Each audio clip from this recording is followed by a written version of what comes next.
Okay भाई, finally review का time है सैमसंग गैलेक्सी S23 अल्ट्रा।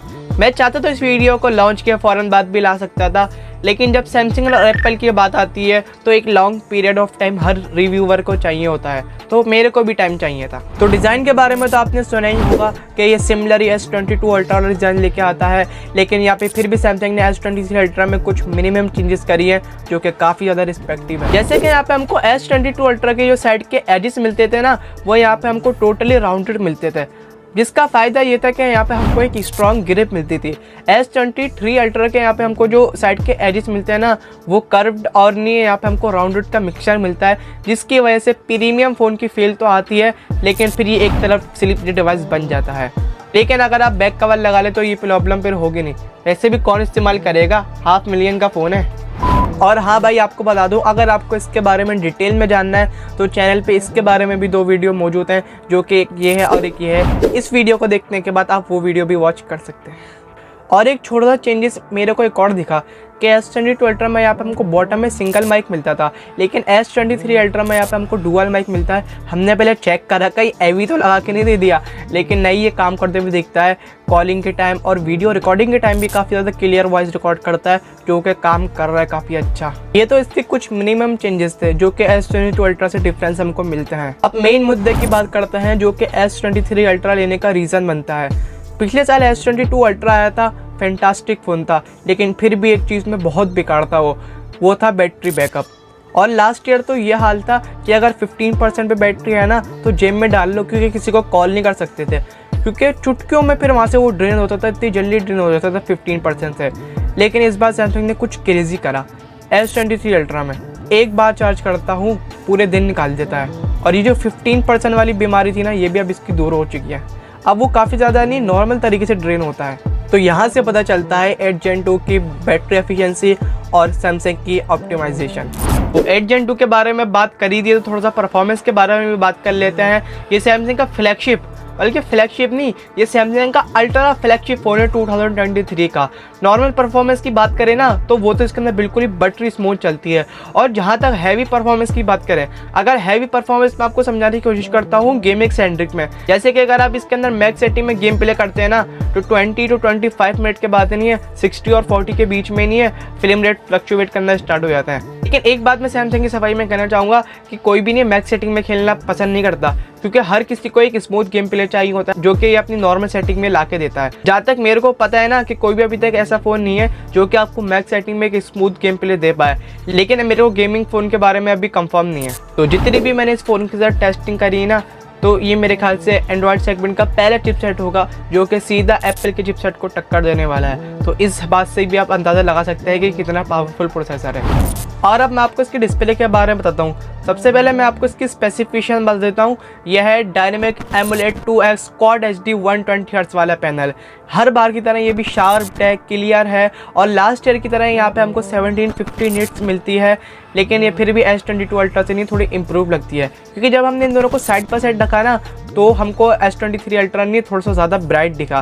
मतलब पहले S22 अल्ट्रा में क्या था कि 1750 निट थी तो, लेकिन वो कंसिस्टेंट इतनी नहीं थी। लेकिन इस बार S23 अल्ट्रा में नहीं, काफ़ी ज़्यादा कंसिस्टेंट है, मतलब काफ़ी लॉन्ग पीरियड तक वो अपनी पीक ब्राइटनेस पे रहता है, जिसकी वजह से अगर आप इसको आउटडोर यूज़ करते हैं या फिर कोई भी आप इसके अंदर HDR कंटेंट देखते हैं ना, तो आपको एक नेक्स्ट लेवल एक्सपीरियंस होने वाला है। तो हर बार की तरह इस बार भी डिस्प्ले के मामले में सैमसंग ही किंग है। और ये एक बड़ा फ़ोन है, बल्कि मैं कहना चाहूँगा बहुत बड़ा फ़ोन है, क्योंकि ये 6.8 इंचज़ के तरह आता है, और जिनको बड़े फ़ोन पसंद है उनके लिए ये एक वेलकम होगा।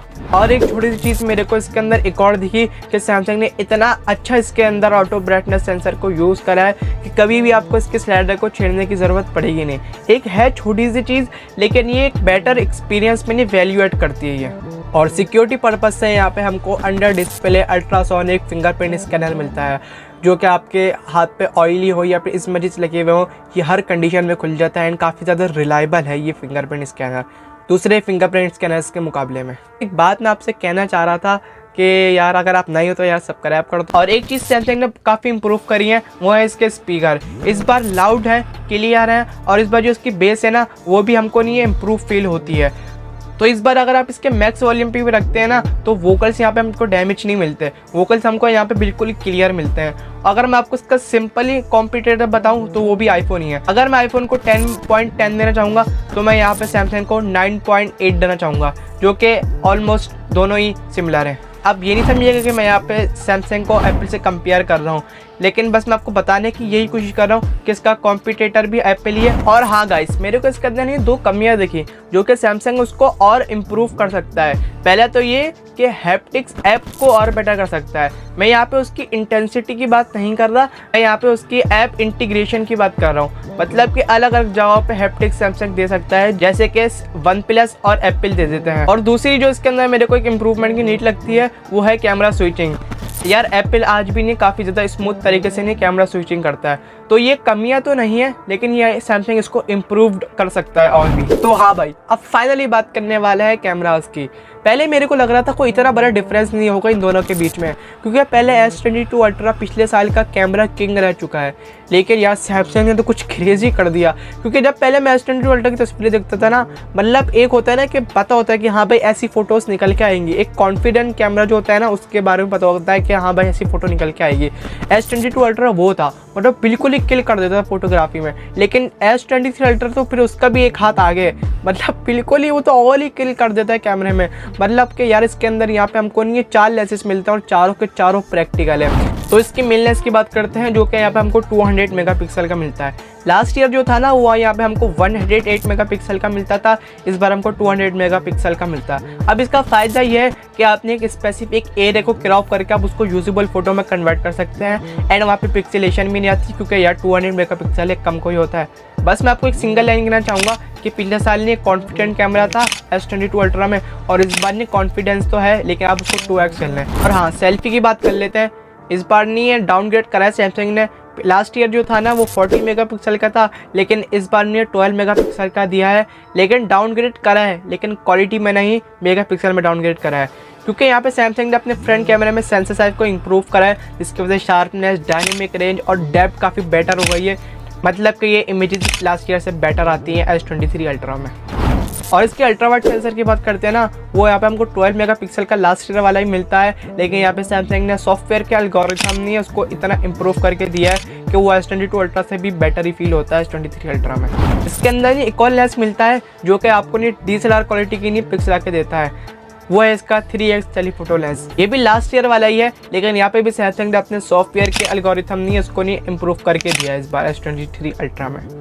और इसके अंदर नहीं जूमिंग के लिए भी नहीं डेडिकेटेड एक लेंस मिलता है, जो कि है 10 मेगापिक्सल का 10x ऑप्टिकल पेरिस्कोप सेंसर। ये भी लास्ट ईयर वाला ही है, लेकिन यहाँ पे भी सैमसंग ने इसको अपने सॉफ्टवेयर के जरिए हमको इम्प्रूव करके दिया है। लास्ट ईयर ये होता था कि नहीं जो कलर होते थे ना S22 अल्ट्रा में, वो नहीं 100x में नहीं काफ़ी फेडेड हो जाते थे, लेकिन S23 अल्ट्रा में नहीं इसको भी सॉल्व कर दिया गया है। कलर जैसे एक्यूरेट होते हैं ना, ये वैसे ही रखता है। और इस सेंसर के बारे में भी मैं सिर्फ आपको एक ही बात कहना चाहूँगा, जो दूसरे फ़ोन 1x पे क्वालिटी नहीं दे पाते ना, वो ये अपने 30x पे दे देता है। तो इस बात से भी हम अंदाज़ा लगा सकते हैं कि कितना जूमिंग में पावरफुल है ये। सैमसंग की वीडियो क्वालिटी देख के मैं सिर्फ एप्पल को एक बात बोलूँगा, एप्पल की जो क्वालिटी होती है ना वो कंसिस्टेंसी और क्वालिटी पर डिपेंड करती है, लेकिन अगर इसके अंदर शार्पनेस ऐड कर देना तो सैमसंग की क्वालिटी बनती है। अब इस बात को आपने ये लाइन को मेरी को थोड़ा सा दोहराइएगा, फिर उसके बाद आप सोचिएगा कि मैं आखिर कहना क्या चाह रहा हूँ। सैमसंग में एक चीज़ मिलती है 8K वीडियो। आपने हर रिव्यूअर के मुंह से यही सुना होगा कि 8K वीडियो कौन यूज़ करेगा, आप यूज़ करते हैं ये वो, लेकिन जब तक आप एक फीचर को आम नहीं बनाते ना, जब तक कोई यूज़ नहीं करता। जैसे कि पोर्ट्रेट वीडियो, अल्ट्रा एचडी जैसे मोड हर कोई देता है अपने स्मार्टफोन में, और एप्पल भी देता है। समझने की कोशिश करना, सैमसंग जो भी चीज़ इंट्रोड्यूस करता है ना उसको कुछ सालों में नहीं है, मतलब कोई भी नहीं पसंद नहीं करता, लेकिन कुछ साल बाद जब और ब्रांड उसको कॉपी करते हैं ना, जब उसकी वैल्यू समझ में आती है लोगों को। तो 8K वीडियो का भी यही हाल है। 8K वीडियो जो थी पिछले साल 24 FPS पे थी S22 अल्ट्रा में, लेकिन इस बार S23 अल्ट्रा में 8K वीडियो 30 FPS पे कर दी है, जो कि माइंड ब्लोइंग शार्पनेस और डिटेल रखे देती है। और इसके अंदर क्योंकि ज़ाहिर सी बात है 200 मेगापिक्सल का इसके अंदर सेंसर मिलता है हमको, जिसकी वजह से ये मेन लेंस से रिकॉर्ड करता है। और इस बार हमको यहाँ पे S22 अल्ट्रा की तरह यहाँ पे हमको क्रॉप भी नहीं मिलता, जैसा मेन लेंस पर 4K वीडियो रिकॉर्ड करते हैं वैसे ही ये नहीं 8K वीडियो भी रिकॉर्ड करता है, जिसकी वजह से नहीं ये 8K वीडियो नहीं यूजेबल हो जाती है। और इस बार है भी 30 FPS पे, तो सैमसंग की ऑप्टिमाइजेशन और 8K वीडियो की क्वालिटी आपस में मिलकर आपको एक बेटर वीडियो क्वालिटी निकाल के देती है। मतलब सैमसंग ने काफ़ी इम्प्रूव कर लिया है, क्योंकि मार्केट में एप्पल और सैमसंग के अलावा कोई बेटर वीडियो रिकॉर्ड करने वाला स्मार्टफोन है ही नहीं। सैमसंग और एप्पल ही हैं जो कि वीडियो और फोटोज में दोनों में काम करते हैं। तो ये शायद पहली बार होगा कि कोई एंड्रॉयड सेगमेंट का फ़ोन है जो कि एप्पल को वीडियो क्वालिटी में भी टक्कर देता है। और फ्रंट से तो आप 4K 60 FPS रिकॉर्ड कर ही सकते हैं। तो मैं यहाँ पे आपको इसका नहीं, फ्रंट से 4K 30 FPS का सैंपल दिखाता हूँ। तो गाइस, ये जो वीडियो रिकॉर्ड हो रही है ये सैमसंग गैलेक्सी S23 अल्ट्रा के सेल्फी कैमरे से हो रही है। एंड ये जो सैंपल है ये 4K 30 FPS का सैंपल है। तो कुछ इस तरीके से आप इसके फ्रंट कैमरे से भी वीडियो रिकॉर्ड कर सकते हैं। अगर आप ब्लॉगिंग करना चाहते हैं तो कुछ इस तरीके के आपको रिजल्ट मिलेंगे। एंड आज नहीं, क्लाउडी डे, सनलाइट नहीं निकली हुई, तो कुछ इस तरीके से ये वीडियो शूट कर रहा है क्लाउडी डे में भी, तो आप देख सकते हैं। तो हाँ भाई, फाइनली टाइम है कैमरा कंक्लूजन का। क्या आपको S22 अल्ट्रा से S23 अल्ट्रा पे सिर्फ और सिर्फ कैमरा डिपार्टमेंट के पर्पज से स्विच होना चाहिए या नहीं होना चाहिए? तो मैं आपको सिंपल वे में कहना चाहूँगा कि आपके पास में 2 रीज़न चाहिए। पहला रीज़न ये कि आप फोटोग्राफी ज़्यादा करते हैं, या फिर दूसरा रीज़न ये कि आप वीडियोग्राफी ज़्यादा करते हैं। अगर आप फोटोग्राफी ज़्यादा करते हैं ना, तो मेरे ख्याल से S22 अल्ट्रा और S23 अल्ट्रा के बीच में इतना मेजरली कोई डिफरेंस नहीं है। हाँ कि S23 अल्ट्रा जो है ना, वो नहीं है लेटेस्ट है, वो इम्प्रूव्ड है लास्ट ईयर से भी, लेकिन फिर भी यार S23 अल्ट्रा पिछले साल का किंग रह चुका है। तो मेरे ख्याल से फोटोग्राफी में S23 अल्ट्रा और S22 अल्ट्रा के बीच में कोई ऐसा मेजर डिफरेंस नहीं है। और दूसरे रीज़न की बात करते हैं जो कि है वीडियोग्राफी। अगर आप कंटेंट क्रिएटिंग के लिए S23 अल्ट्रा लेना चाहते हैं तो मैं आपको बिल्कुल कंसिडर करूंगा कि आप S23 अल्ट्रा लें, ना कि आप S22 अल्ट्रा लें, क्योंकि यहाँ पे S23 अल्ट्रा में नहीं, आपको नहीं है वीडियो क्वालिटी काफ़ी इंप्रूव मिलेगी। तो मेरा कैमरा का कंक्लूजन ये था। तो फाइनली सेकेंड कंक्लूजन की बात करते हैं जो क्या है कि हमको S22 अल्ट्रा से S23 अल्ट्रा पे स्विच होना चाहिए या नहीं होना चाहिए। तो मेरा आंसर है हाँ भी और ना भी। किस तरीके से ये भी आपको समझाता हूँ कि अगर आपको एक बेटर परफॉर्मेंस वाला फ़ोन चाहिए और आपको बेटर वीडियो रिकॉर्डिंग वाला एंड्रॉयड सेगमेंट में कोई फ़ोन चाहिए ना, तो वो अभी S23 अल्ट्रा है। लेकिन अगर आपको इन दोनों में से किसी की भी इतनी कोई ज़रूरत नहीं पड़ती तो S22 अल्ट्रा भी यार बेटर था। लेकिन अगर आप first time ultra flagship phone कोई ले रहे हैं ना, तो फिर आप S23 अल्ट्रा बिल्कुल कंसिडर कर सकते हैं। तो डेट्स इट गाइज, आज के S23 अल्ट्रा के रिव्यू में यही था। अगर आपको ये वीडियो अच्छी लगी तो यार लाइक कर दिएगा और मेरे चैनल को सब्सक्राइब कर दिएगा। मैं आपसे जल्दी नई अनएक्सपेक्टेड वीडियो में मिलता हूँ। Bye bye.